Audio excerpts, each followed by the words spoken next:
Let's get started. I really want to touch on our the first month and what we're going to be doing in terms of our nutrition and our meal plan. And I want to review this meal plan table with you. So, for the first week, you are going to be doing exactly what you're currently doing. The first week is really just a preliminary week where I'm learning a lot about your habits, what you're currently doing, how many meals a day you're eating, what kind of foods you're eating, because that will really allow me to put a plan together more efficiently for you so that we're incorporating the things that you enjoy in your week to week plan. So, month one, we really dive into nutrition, what makes up a protein, what makes up a carb, what makes up our vegetables, and what makes up our fats. And we really learn how to make balanced plates, how to pair certain foods with the most efficient way for us to really see the results that we want, because sometimes we build our plates not realizing what we're even putting on there. So month one is really all the basics of nutrition, and then month two we really start optimizing your results, and we really get more in depth on your plan. So month one, we really want you to just understand the basics first. So week one, you're going to be recording what you're eating. You're going to be sending me your meals through email. So you're going to email me your meals. And once you send me your meals, the following week we will dive in and make adjustments from there. Now, week two, as you start making your plate, I want you to use this graph as a reference point. This is going to be our meal plan table. It's very important because it really shows us what makes up a protein. It shows us what makes up a carb, what makes up a vegetable, and what makes up a fat.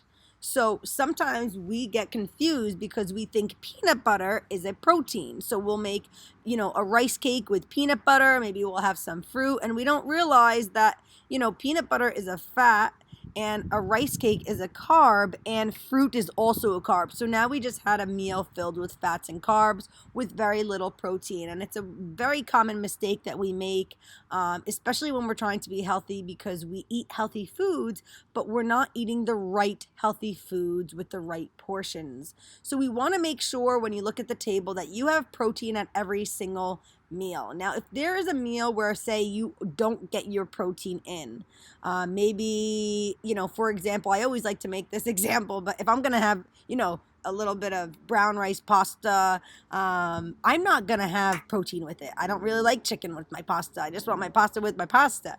But I'll always follow this guide and realize, okay, well, if I didn't have protein at this meal, then I need to double up on protein for the other meal, or I need to have another meal with that's just protein based.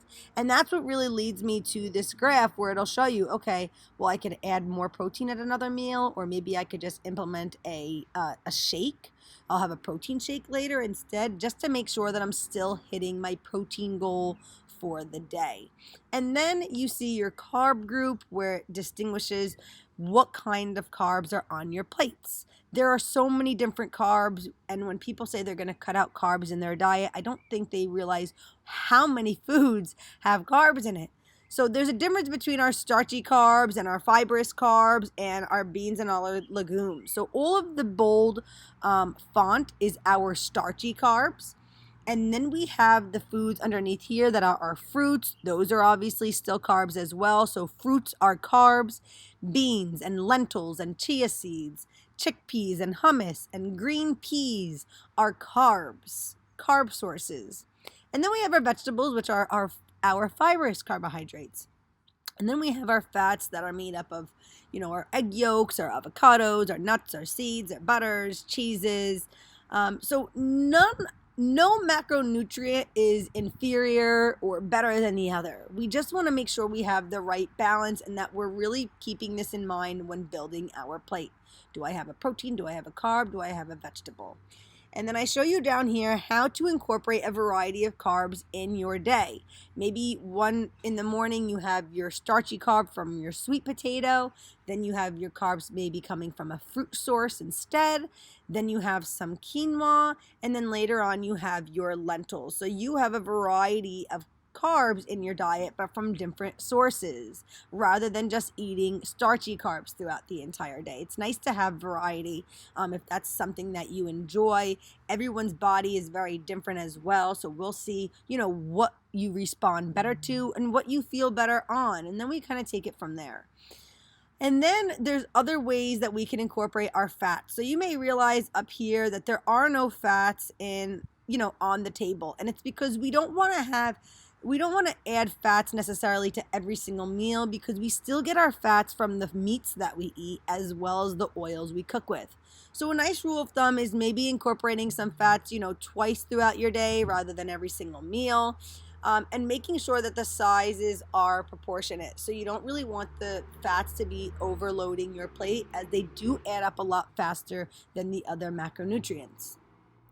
And then here's a few examples on if you're someone on the go. What can I do if I'm always on the go? Well, here's a few options on how you could incorporate some foods when you're out and about.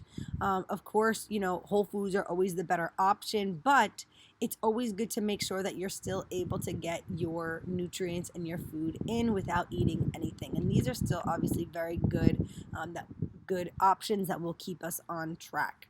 And then down here, we want to make sure that throughout this journey, we are spicing up our foods with herbs and seasonings and dressings, and obviously approved dressings. And these are lists of places that sell some of my favorite seasonings, but there's a lot more seasonings than just salt and pepper, which we go over in the Healthy Eating Made Easy course.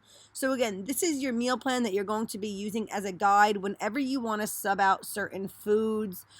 Say I gave you a meal plan in week 3, you have a meal plan to follow.